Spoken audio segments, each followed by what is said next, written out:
Dun dun dun dun.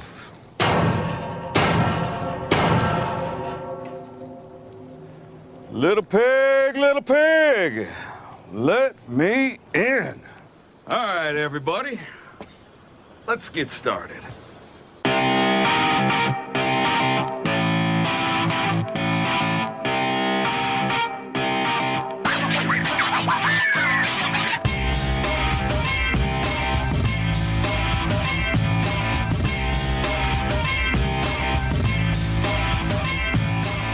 Welcome back to another edition of the Chasing Issues program, where we discuss culture, politics, and current events with the editors and writers of the Chasing Issues web magazine. Well, your host, I'm Greg. What's my name? Back again, Rob. Negan. or Heisenberg. Heisenberg. Say it again. Heisenberg. Oh, man. Okay, so for the listeners, if you're not a Walking Dead fan, you're missing out.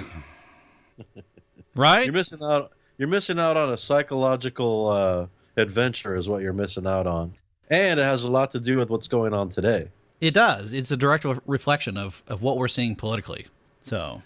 How so? Elaborate on that, Maestro. Well, you could say that all the zombies are the voters that are walking dead out there. And then, you of course, didn't go there. Yes. And then you have the warring factions between each individual group. The Hilltop Colony, and then you've got the Alexandria, and then you've got the Saviors, etc. So...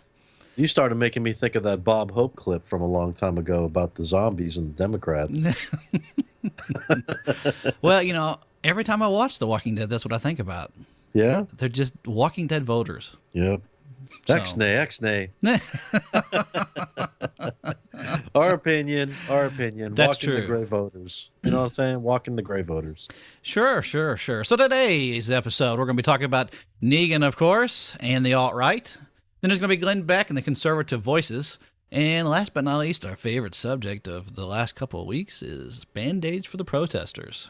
Oh, gotta have the Band-Aids. They will not go away. But, we knew that this was going to happen, and they're probably not going to go away anytime soon. It's going to be ranting and raving and cheering between now and the time that he is actually sworn in and is President Donald Trump. Maybe we should have taken stock in Band-Aids, you think? Taking stock in something. There's a whole bunch of Band-Aids out there, I'm sure. People are hurting themselves. True. Fighting. True. Just absolute insanity. But $12 to $15 an hour does sound pretty promising, doesn't it? To go out there and rant and rave. They'll probably go out there like, oh, Donald Trump. What are we doing? It's almost like the adult version of trick-or-treating. You get to run around, throw shit, have fun, scream, yell, beg for things. Yeah. I mean, really. Some of them even dress up in costumes and wear masks. So you're definitely a bunch of tricks, I'll say that for them. Well, have you seen some of the mugshot photos of some of them? They definitely look like they've turned a few tricks. And we were discussing this. We do believe the conspiracy theory is true about George Soros being in charge of all this and putting out the big money to cause this to happen. We do kind of believe that. Oh, yeah, definitely. And for those of you who don't know who George Soros is, Mr. Greg, You love that are guy. creepy as shit. That's what I would tell him. Yeah. So George Soros, let me explain it in a nutshell. He basically funds people like these protesters because he makes money if the markets tank or if governments fall or banks collapse, because he always shorts things to win money. But he's also a big supporter of the Open Society, which is a socialistic organization. He wants a big one-world socialist government. And he's part of the B Club, isn't he? The B Club? Oh, yeah. The Billionaire Club. Oh, definitely. Multiple times over. Yeah, him and Trump have something in common. Well, I don't know if you would call that something in common, but he is... Except I haven't seen Soros Tower yet.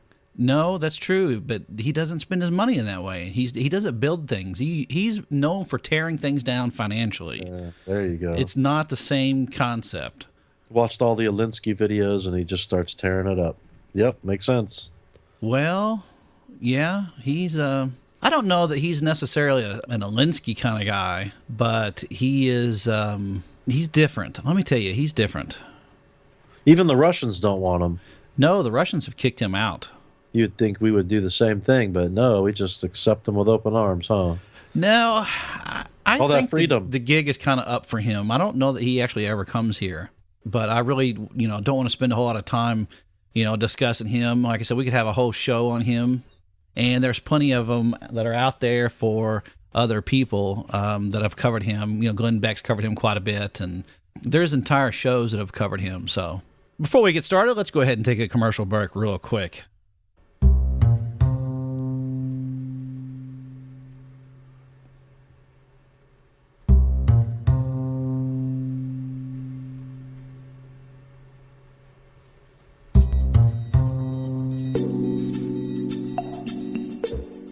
Are you looking for a web host for your blog or website? The startup plan at Siteground.com gives you all the essential hosting features you need to accommodate a just getting started website or an existing average-sized blog, personal or business website. www.siteground.com, web hosting crafted for superior experience.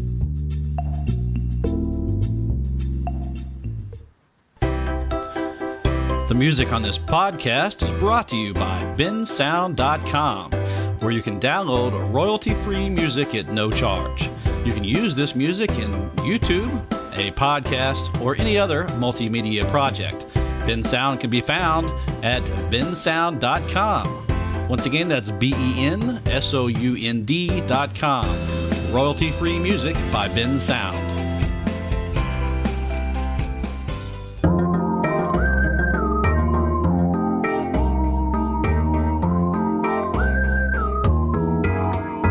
All right, thank you for joining us again. So we're going to pick up where we left off before the commercial break, and of course that was dealing with Negan and the Alt-Right.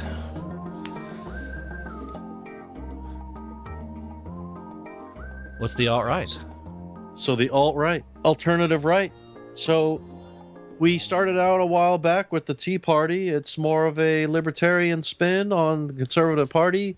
They come up with the Tea Party, taxed enough already. Then we start coming up with another sort of alternative, a little bit more aggressive, I would say, Conservative Party. The alt-right, it's supposed to be more of the extreme side of the conservatives. And so now we have certain people bringing up the alt-right, and they are scared of it. They're worried about it. It's too extreme. They're not going to bend to the Democrats' way. Right now, the topic is, one of the topics is that the conservatives have won. Trump won. The Democrats are out. So why should they succumb to what the Democrats want? They should be following suit with what what their agenda is. They've got the House, they've got the Senate, they've got the presidency. What's the point in bending to any of that stuff? They won, right? Right. And so if you're elected by the people and you're the voice of the people, then the people have clearly spoken that they want a strong conservative leadership. And so that conservative leadership wants to build a coalition one way or the other. But a lot of the people on the alt-right look at things kind of like what we used to in the military. If you're in a position of strength, you don't want to compromise. You only want to compromise when you have to, when you're in a position of weakness. And right now, the conservative parties, the Republican Party, not the conservative parties, but they are in a position of big time strength, or big league, I think is the appropriate term. Big league, huge. Huge. Right. So why would they want to, I get that you have to kind of meet in the middle and you have to kind of work together. But the alt-right that a lot of people are talking about in the news and that is getting brought up continuously definitely wants to follow, like I said, what we have been taught in the military is you get while the getting's good and then you get hard. They might as well. They've won. We've had 8 years of something that we don't consider was actually the greatest thing we've ever seen. And it's debatable, I'm sure, with a lot of people. But they tried, and it's now the Republicans' turn. They won. It might even be to everyone's benefit, even the Democrats, to let the Republicans do exactly what they want to and see if they fall on their face or if it actually works. I'm sure they're counting on it falling on its face, but now that they have a chance to go big time pro business, lots of common sense, hardly any what do you call that? Or we're just going to give big incentives for people to get freebies, and we've tried. Like California has such a hard time with all the immigrants that aren't even paying taxes, illegal ones at least. It's draining the piggy bank. You're gonna have to break that piggy bank before you know it, and that's what we're all trying to, prevent. So this is just, a lot of people are just freaking out and causing all kinds of waves going on all different directions. And my goodness, the guy just won. Why don't we just give him a chance? I mean, stop all the craziness. Yeah, he's not even in office yet, and is not even due to be sworn in for at least another month and some change. So let's take a little bit of breathing room and kind of go from there. But the problem is that immediately, as soon as he won, all the little millennial crybabies just want to get out and throw a fit because they didn't win. And I guess they have the mentality that, if I don't get my way, I can go throw a fit about it and it will all change. And it's not going to work. And I know there's a lot of mention in the news that there's going to be, well, there already is, that there are a lot of people lobbying with the Electoral College members to try and get their votes changed. And Nancy Pelosi has already been pushing to try and get rid of the Electoral College. Neither one of those are going to work. That's just being pushed in the Senate. And there again, they don't have the majority in either the House or the Senate, so it's not going to go anywhere. And I'm sorry, even being from California, I cannot wait to see that woman leave. I mean, she just seems like she's on crack. Every time she starts talking, it's embarrassing to me, when she's up there. That's just personally my view of Nancy Pelosi. I just don't like it at all. Yeah. And it looks like she's kind of on the way out. I think she is going to be on the way out. And the problem with Nancy is that she's another one that I guess she's got a little bit of wealth guilt. Her and her husband have made a fortune since she's been in office. And so I guess she wants to force equality and force, wealth redistribution to those that are less fortunate instead of having them get out and earn it through taxes and everything else and all these entitlement programs. So it's going to be an issue. I'm with you. I can't wait for her to leave. She's like the Wicked Witch of the West. It's time for her to go. Yeah, the house needs to land on her, and the little slippers are showing underneath. Yeah, Nancy Pelosi. We just need a Dorothy to ride in and assemble a crew to go see the wizard. So, yeah, I know that's all fantasy. But speaking of fantasy, so how this ties into Negan and the alt-right. The alt-right, once we've already discussed a little bit, they want to go the complete opposite. They want to capitalize on the fact that the GOP has the House, the Senate, and the White House. They want somebody, that somebody being Trump, just because he's the one that was elected into the White House, to ride into town and be like Negan. Well, let's kind of explain a little bit first what Negan is, who Negan is, a little bit on The Walking Dead. I mean, The Walking Dead is a show that we kind of like, and a lot of people like to say, oh, I can't watch that zombie death killing thing. Well, just like all other shows, it's a drama first. This one happens to have zombies in it, right? So there's always a plot. There's always a story. Negan is he's not even the good bad guy. It's just a bad guy. He's pretty brutal. He's the kind of guy who rolls in, takes advantage of people's weaknesses, and even though they should be able to just take him out, get rid of him, they don't, because he is playing on what they want to be like, how they are. So he's kind of the bad guy rolling in, takes over the government, doesn't let anybody do what they really want to do. He's in complete control. He's like the king, and everybody has to succumb to what he wants. And if they don't, they're pretty much going to be killed and put out to pasture. So that's kind of the evil Negan character in The Walking Dead we're talking about. But we've noticed that this show right now is so much in line with politics and what's going on. It's a fight for resources, how it's distributed, and which factions get what and which ones lose out. And that's what you're seeing as a whole bunch of people, little families, kind of like they're getting this, they're not getting that, and then new ones show up and they try to take their stuff. Of course, the finite, limited resources that the worlds always have, and that's what they're portraying here. Sure, and Negan, the big thing about Negan that makes him different than all the other villains that have been on the show is the fact that he plays a lot of psychological games. He toys with all the other adversaries within the show. And he is You should probably play another one of those little clips to kind of clue in on. Well, you got some good ones on there that kind of portrays the attitude that this guy has. Well, he to me, he's a representative of the Democrats because, for one, he comes in and he's got, now he's got Alexandria under his control, and what's the first thing he wants to do? He wants to get them to pay tribute. He wants to divide up all their stuff and take it.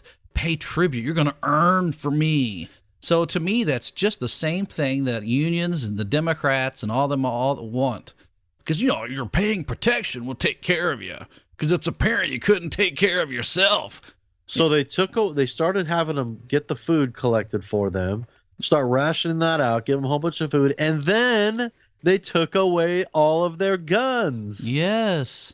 Which, if you look back at our history, that was what happened with the colonies. When we were still part of the United Kingdom, that's exactly what happened.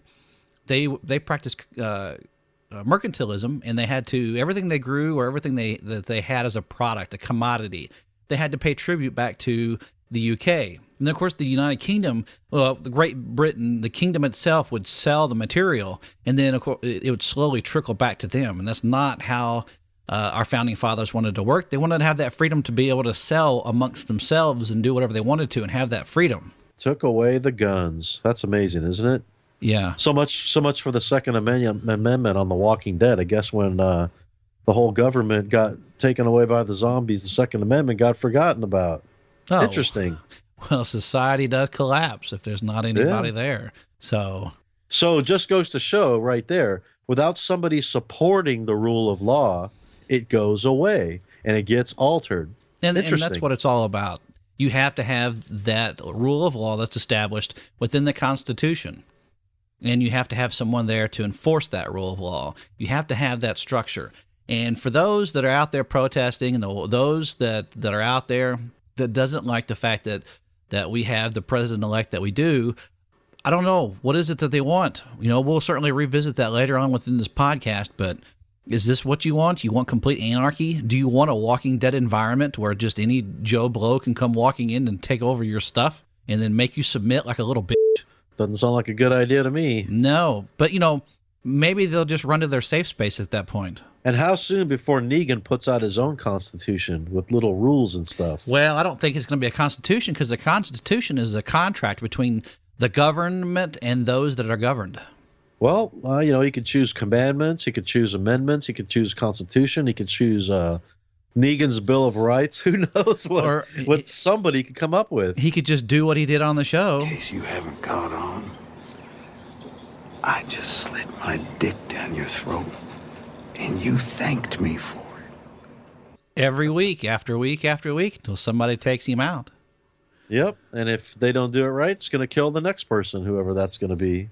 Yeah, he rules by fear. And so, back again to the alt-right. The alt-right wants somebody on our side to finally show up and be a Negan to the left. We've got the power. We're in a position of strength, so it's time to get a little bit freaky-deaky. Oh, I'm ready for that one. Got my fingers crossed for a little freaky-deaky.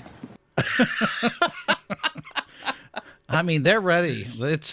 It's at a point where it's just, they're not, we talk about the alt-right and a lot of people on the news are talking about how scary they can be and what kind of damage they could do. But I'll tell you, seeing what I see on the news every night with the protesters, there's no way the alt-right's anywhere close on that same level. Yeah, that's true. You don't see anybody out protesting. You didn't back when President Obama won in 2008 and 2012. How quickly we forget. Seems like forever ago. It seems like community organizing is actually all about protesting. So it's obvious that President Obama likes protesting. He was a community organizer, and that was typically, I bet, his real goal is to get that started. So when he sees it now, of course he's going to support it and not say bad things against it and say he thinks it's a good thing folks feel like this, folks feel like that, all empathetic. Because that's how he started in the first place. He probably sat in on those things himself. Well, yeah, and the whole thing about the community organizing, I know that's what he called it, but you're right. It ended up being not necessarily protests, but it ended up being pressuring businesses or groups of people to do something different. So what do you think would happen if I put that on my next resume, Community organizer. I don't know what happened. Maybe you'll get elected to office. Oh, my goodness. But so what they would do is if a bank wouldn't give you a loan, then you would get together with the local community organizer, and he would assemble a whole group of people, and they would go outside and they would protest and protest. They would show up at the bank, not yours, but the bank officer's home, and they'd protest and throw dirty diapers and use tampons, and they would throw manure on your yard and on the bank's yard. They would also soap the windows. I mean, there's all kind of tactics. They're not quite illegal. But if sometimes if they were, they're just misdemeanors. So it was more of an inconvenience than it was really truly criminal. And so they would just do this constant harassment until the bank finally got tired of it, either because they spent too much money or too much time, or it drew too much bad publicity and was hurting business. And people would be afraid to bank there. So that they would just relent and say, okay, we give up. We'll give you the loan. Shit. And so basically, to me, it's just straight ass bullying. Huh. They just bullied Extremists. people. Yeah, that's it. They bullied people. And there again, everybody's afraid of the alt-right, but do you see them doing that kind of behavior? Do you see them acting in that kind of way? No. Nope. They lose the election, and the next day comes, and they go back to work, and that's all you know. Well, yeah, they're employed. I don't know. And you've got, there's not a lot of voices out there for the right that's the same as what's on the left. Sure, we got a lot of radio shows or a lot of podcasts or a lot of TV shows, but at the end of the day, that's the extent of it. The left takes to the streets. They protest and they do all these, unruly behaviors. So I kind of see a pattern there. A little bit. The pattern is that the conservatives have educational, intelligent conversations, whereas the other side is just being angry and running out and just yelling and breaking stuff. There's the difference. The right does, but the alt-right is starting to use the tactics, the confrontational tactics. If you look at some of those that are considered the alt-right, like Milo Yiannopoulos, he shows no restraint in getting into someone's face and to shout them down.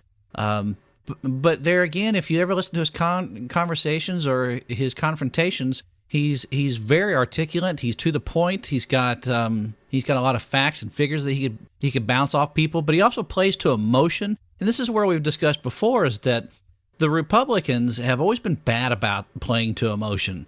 They want to spout out facts and figures, and they'll crush Democrats every single time with them. But everybody just tunes out. Their eyes glaze over, and they've lost them. So they've got to learn to play to the emotion, and that's one of the things that the alt-right is getting pretty good about. I was just watching a show the other day on Kennedy, and she had a member of the alt-right on, and then she also had a member of, I want to say liberal, but I could be wrong. And basically, the alt-right guy didn't hesitate to throw out a comment every single opportunity. The guy at one point that was the liberal on the show was like, well, I'm offended by that statement. And very quickly, the alt-right guy jumped out and said, well, do you need to go to your safe space? I mean, he was in your face about it. And we laugh, and it's fun, and it's entertaining. And, sometimes in the back of my mind, I'm cheering, going, thank God somebody's actually standing up with some balls and, doing what we need to do to make a stand against, those that are on the left. But at the same time, is it effective? Are we still going to gain any more traction or gain any more votes? Will we still be better off to stay in the middle and say, look, let's talk about it. Let's work it out. Let's have a thoughtful, reasoned discussion. And I think this is the kicker. I think that the alt-right has finally got to the point where they don't believe that the left can ever have a conversation on reason. It's only on emotion. And it's always on emotion. Huh. Well, there is a certain libertarian that I know that's starting to talk about the alt-right in public. Oh, relentlessly. And a couple of them nonstop. So that's kind of your hero, isn't it there, Greg? Well, I wouldn't say he's my hero, but I have listened to him for years. I've looked up to him quite a bit over the years and thought, he's got some great explanations. He's taught a lot over the years. And, it's really sad that he's going by the wayside. And, of course, he being Glenn Beck. And, he's picked up a lot of heat, a lot of attention over the years, and some of the statements, some of the things that he's done on his magical chalkboard. And as much as he's expanded the conservative and libertarian movements, I think he's probably lost at least half his audience in the last year. At least that's the rumor. This guy is really interesting to me because I've been listening to him and watching him for years. He's got some good books out. They're really good. How to Argue with Idiots. I really like that book, Gosh, it's a pretty steep history. I hear him, then I see him on Fox, and every other day he's speaking, and some days I'm saying, wow, right on. And then other days I'm saying, whoa, conspiracy. And then other days, but he's correct. And then Fox kind of kicks him off for being maybe a little bit alt-right, maybe a little bit extreme, I think they would think or would say. So they kick him off the show.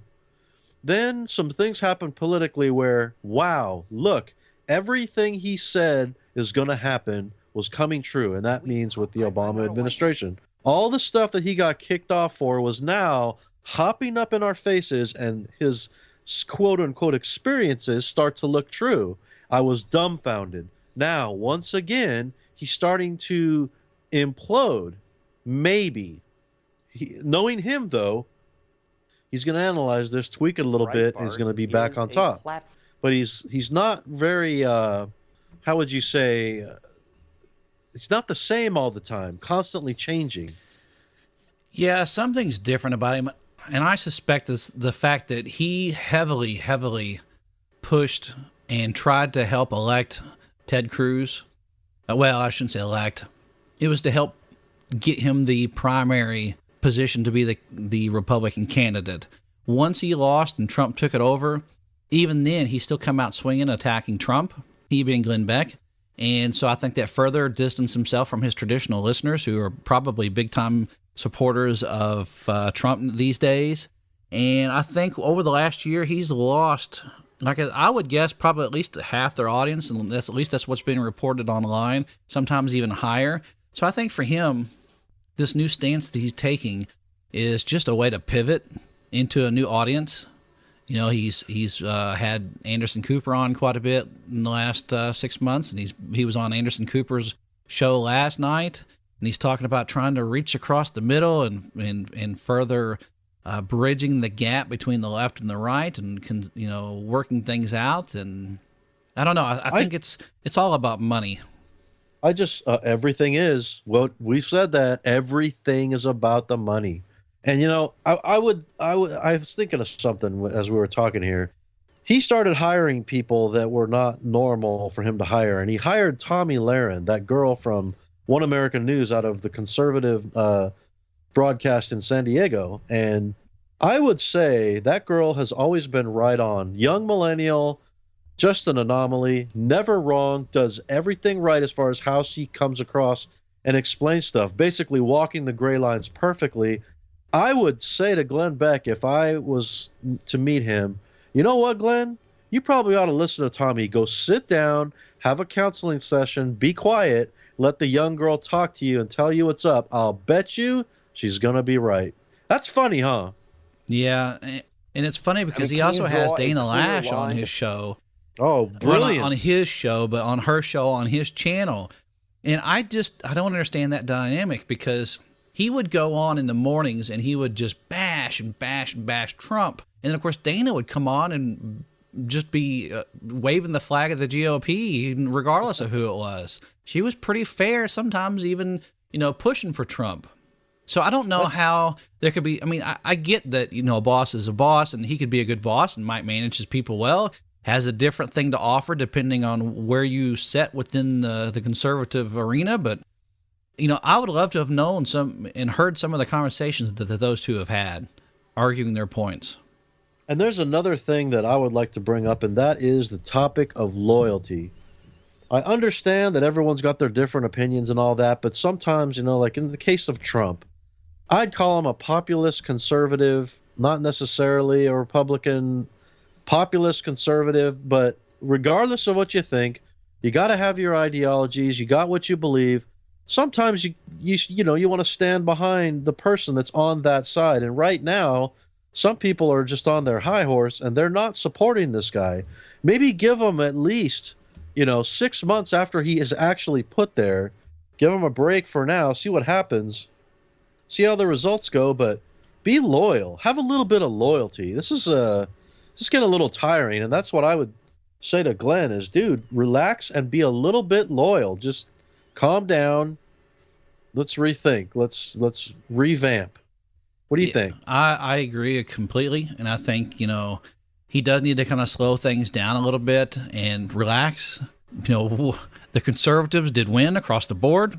Maybe that's no longer his audience, or maybe that's not what he believes he is anymore. And I get that there's a difference between being a conservative and a libertarian, or a conservative libertarian. But his biggest thing is that he's come out railing about the alt-right, which is like we've said before, the fringe right-wing movement. And, of course, he lays claim and says that it's all about white nationalism and anti-Semitism, racism, misogyny. His biggest thing that he went on to explain when he was on Anderson Cooper last night was that he came out railing against former Breitbart news chief Stephen Bannon. Now, if you're not familiar, it doesn't matter who it is. It's Stephen Bannon. My thing, though, and this is where I kind of have a concern with, is that Bannon used to be at Breitbart, which is an online news politics website, just like The Blaze. So is this a matter of just competition? And so now he's got to start splitting hairs, pivot towards the center, and pick up some of the liberal? I mean, is this a way for him to expand his audience, and is it truly about the money? Or is he really, truly, that much against Bannon? Now, Beck is just one that's came out against him, but look how many people have come to his defense. You've got Trump, obviously, who believes in him, has got him hired on as the White House strategist, and then you've got Laura Ingraham, who's come out and said he's a good man, and then you've got Reince Priebus, that while they don't get along great, they do get along quite well, and they'll balance each other out between the outsider and the insider. And then you've got Rudy Giuliani and a couple of other, big name people that have come out and said this is a great, smart, extremely talented and intelligent, guy. So, I don't know what's causing this rift here, and I don't want to go and spend too much time talking about it, but it makes me wonder how much of it is just a manufactured conflict that's all about money. And I'm glad you brought that up, because we were talking earlier about how the media right now has to invent things. It seems like there's not enough now that the election's over. They are inventing things. This whole thing about the propping up the alt-right, talking about it a whole bunch, going against Trump. I mean, look at emotion against emotion, bringing up stuff. I mean, maybe they should look at what's going on in reality right now as far as, the protests some more. Maybe that's something to look into more, rather than picking on the guy we chose to do this. We chose this guy. He won. Let's support him. Let's be loyal. Let's go follow the conservative movement. Let's hope that he does the best. By all means, if you tweet some stuff out to him, he's probably going to read it. We already want Laura Ingraham to be the press secretary. Nobody is going to be able to mess with that woman. They always pick young girls. They just picked a seasoned woman, totally common sense. Nobody is going to play with that woman. That's perfect choice, wouldn't you say? Oh, I think it's an outstanding choice. And you're right. She is seasoned. Not only did she work as a speechwriter for Reagan, she also interned and clerked for the Supreme Court back in the day. Of course, she was an attorney, and she's had her own radio show for, at least, probably 15 years. And she will shut down any kind of unruly behavior or intrusion that's too much for, from the reporters. Of course, a lot of the reporters are pretty left-leaning, and they'll wiggle their way in and spin whatever they can, little sound bites here and there, and dumb questions, yes. Yeah. I remember the magnificence of Tony Snow when he was press secretary, and I hate, he's passed away, and I miss the guy. But he was another one that was, very succinct and just would shut down any conversation. It was just fantastic. Yeah, I just like the fact that she's so seasoned and she answers everything with finesse and correctness and very quick-witted, you know? Kind of like Ann Coulter. Ann Coulter, people like to give a lot of grief to, but I really consider her the diva of conservatism. And I think, did you just see that thing recently where they were kind of ripping on her for supporting Trump? It was on the news recently where she made a prediction how he'd win, and they were laughing at her. They were laughing at her. She stood her ground, stood there. Lo and behold, the guy wins. I mean, some of these people have been right on. To include Michael Moore, I hate to say, he said he was going to win. The guy won. Yeah. And, there's a lot of people that have had to eat a lot of crow since Trump won. That alone is significant and fun to watch. Maybe this Thanksgiving, some of these people that were wrong should have crow on the table. Yeah, because they certainly got stuffed. You don't get turkey this year, guy. You get crow. Yeah. Oh, we got to make a cartoon like that, dude. Thanksgiving cartoon with crow. Maybe I'll send a suggestion to Ben Garrison. Hey, we have it for this Thanksgiving. Crow, we lost. Sure.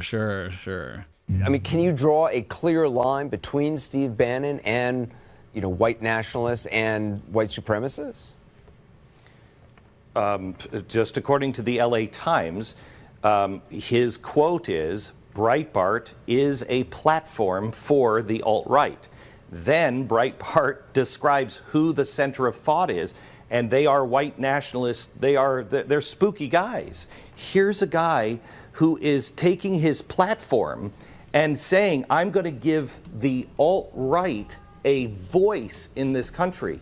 Anderson, I would never do that. You would never do that. CNN would never do that. We would never do that, ever. No responsible person would. The word racism has been thrown around and racist so much to good, decent people that aren't racist. They're just not. And please, I know I'm the most imperfect messenger to bring this to you, but the word has been thrown around about everyone. And so it doesn't mean anything anymore.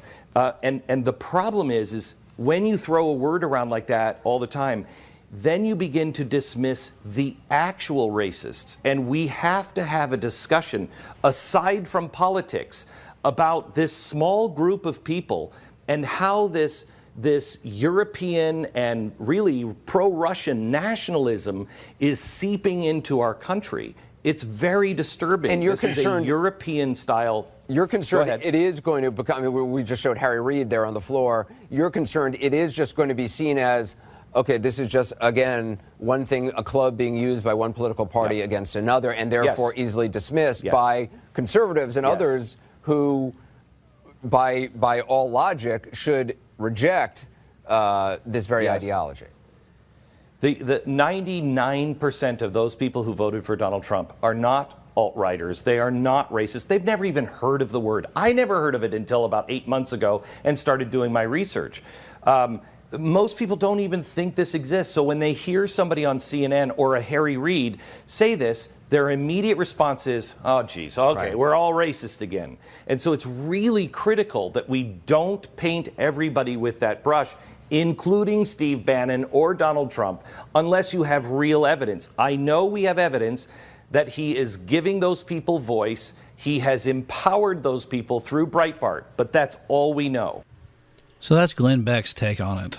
All right, man. I sort of see what you were telling me before. I kind of get this in a big way now. I disagree with him. I do too. I just straight up, look, alt-right, Tea Party, extremists, I don't really care. I mean, you got conservative, you got Republican. The principles are there. I mean, I also don't appreciate the way that they keep spinning white supremacists with the Donald, and they go with his beliefs, blah, blah, blah. First of all, everybody can believe what they want. If they like my message and they like what I stand for, and even if they want to say things like, oh, white power, blah, blah, blah. Okay, that's not me. My message is sound. You agree with my message. If you want to throw some extra crap in there, go right ahead. I'm not going with it. Vote for me.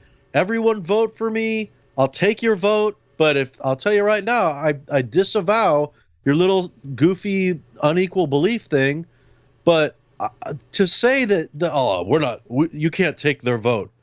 I'll take their vote. I don't believe in what they're spewing, if that's what they're spewing, and I will say it out loud, but don't bother me about how people want to vote. It's up to them the way they want to vote. I don't get it. And just say you don't agree with that. That is not at all what you're like, and leave it at that. That's it. I don't agree with Glenn. I understand exactly where you're going with this now. Yeah, and one of the things that Glenn was talking about last week and that he's published online is that there are certain signs that people are alt-right.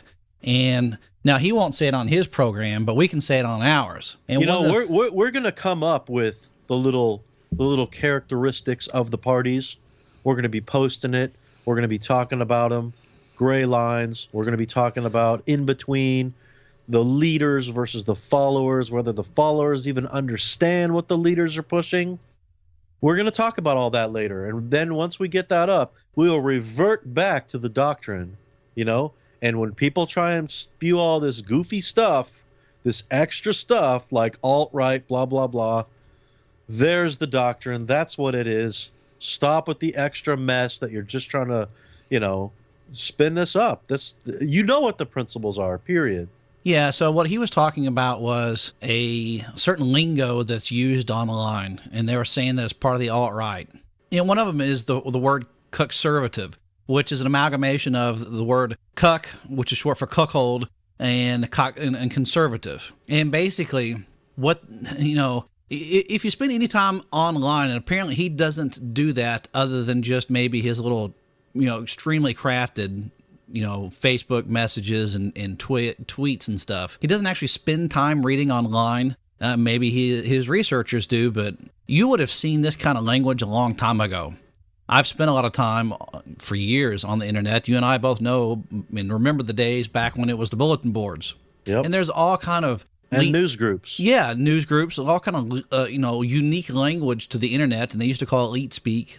It's just an evolving language that it likes to throw a combination of words together like this. And basically what it means is, and this kind of goes back to my point, a conservative would be those conservatives who are now in a position of strength and should act on that and do something that's along with their party's platform, but yet they'll still give in every time, and they'll act like a cuck, a cuckold. And for those that don't know, a cuckold is someone that lets another man fuck his wife. Woo! Wow, that's serious. And so that's basically the political equivalent.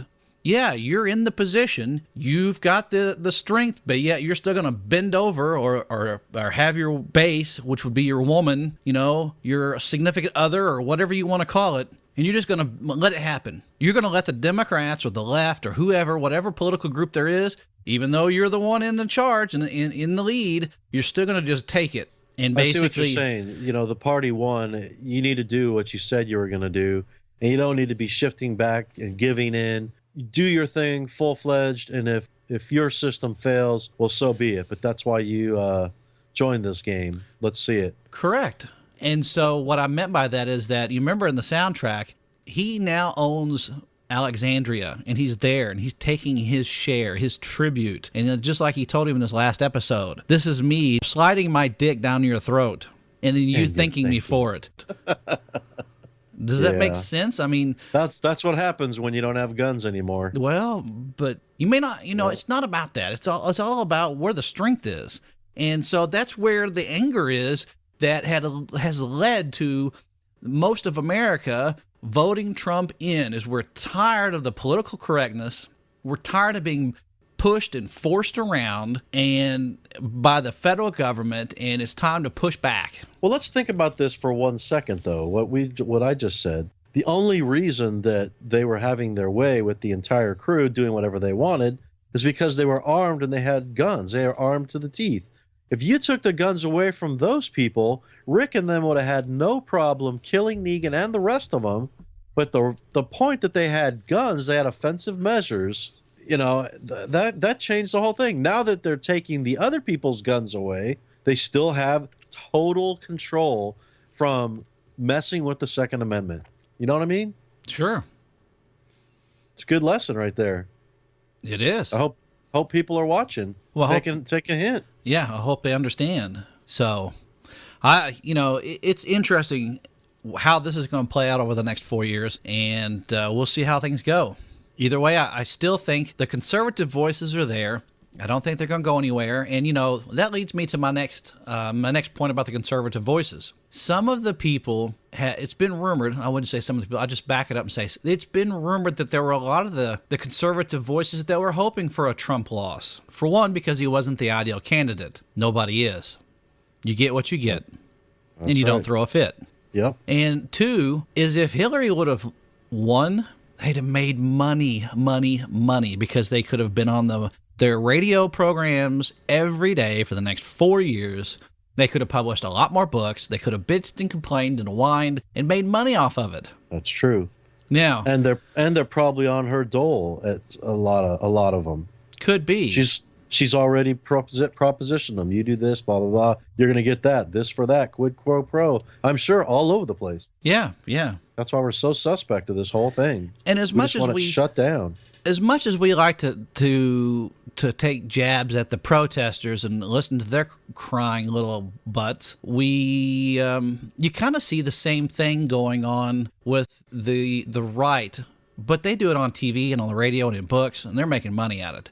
They're using that to better themselves in some way, if at least just financial. So maybe residual income. Yeah, maybe the protesters need to look at that a little bit more. Yeah, wasting their time. Instead of sucking money from people, they could make money. Right. That is an interesting concept. Well, some people have an entrepreneurial mind, others don't. I don't know. So, and I think that's going to be our last topic again tonight. It's going to be the same thing that we always bring up in the last three, I guess, was it three or was it two programs, is these protesters. How do we bridge that gap? Can it be bridged? I think we're just going to have to wait for about 1 month after Trump's inaugurated for it to start calming down, and I don't know. I understand the whole freedom concept in America. I really hope something changes here. I mean, poor police officers got to deal with this all the time. I know they're getting tired of it. I do too. They're not really they're not showing a lot of force. I know that a lot of the mayors in the cities where they're protesting have really had the police officers hold back. Just let it kind of roll and happen. Let them have their voice. Let them get out and march and protest and throw their little fits. And then, of course, you've not seen either the president or Hillary Clinton come out and say, stop it. I know in the 60 Minutes interview the other night with Donald Trump, he looked directly into the camera and said, stop it. This is not the right behavior. We're reaching out to you, so let's open a dialogue. And, I really, really enjoyed that. I think that was very presidential, and that's what he should do. We don't see that a whole lot. I applaud him for it, but I don't think they're going to listen to him anymore for that statement than any other one. I think what we might want to do, Greg? What? We might want to take a recording of that, cut out the part where he says that. We post it ourselves on Facebook and rename it with a catchy something or other that's going to get the millennials and everybody to look at it. Well, that's the only way you're going to get this out there. If they see 60 Minutes, goodbye. They're not going to look at it. Well, maybe, and that's something we would definitely need to look at. We need to look at, our generation spent a lot of time in the early days of the internet and have used it for, I don't know, the last 20 years. But this generation that's out there and the protesting in the streets, they've used it since they could remember, since pretty much birth. And so You're right, and we've pointed it out multiple times. They don't watch a lot of TV. They don't watch the news. Everything they do is derived straight off the internet, whether it's streaming, Netflix or Hulu or whatever. And they get all their news in their little sound bites. They don't listen to an entire show. They just live on sound bites. So you're right. Maybe we need to do a little sound bite and put it out there. Well, I read it on Wikipedia. Therefore, it must be true. Can you use that, though, in college papers? You're not supposed to. They tell you no. I wonder why. What they do? You know what they do, millennials? They copy and paste your whole report, put it in Google, see what comes back. They got you. Well, it would take too much real research and work if you didn't do that. Of course, back in my day, in your day, You know, we Whoa, can both long time ago. we can remember going to the library and using the Dewey Decimal System and the Dewey cards to find the Whoa. right book. Whoa. Don't be, you can stay there. I remember Lotus Notes. That's about as far as I go back. Was it Form Tool from Radio Shack and Lotus Notes? Oh. But the thing is, we're not really that old.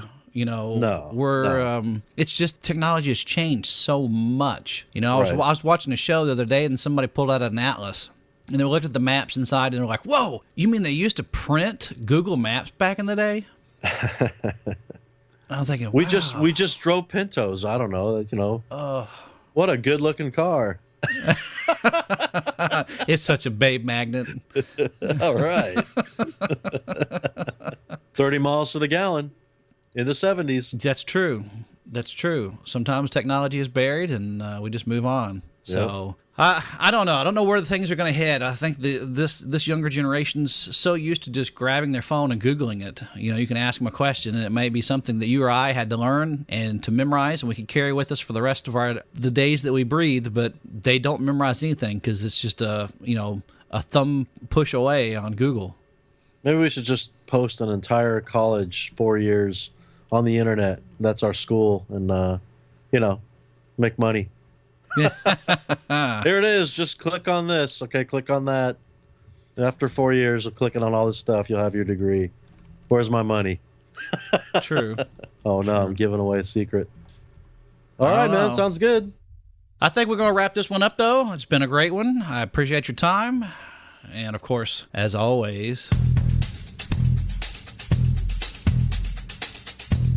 like us on Facebook, follow us on Twitter, share us the next time you're having a conversation with your friends and family.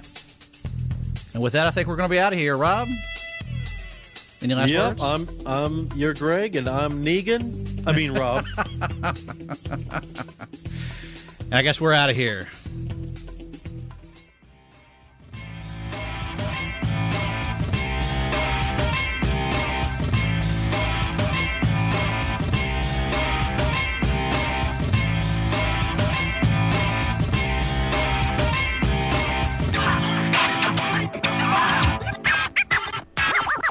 Oh boy, you got some editing to do.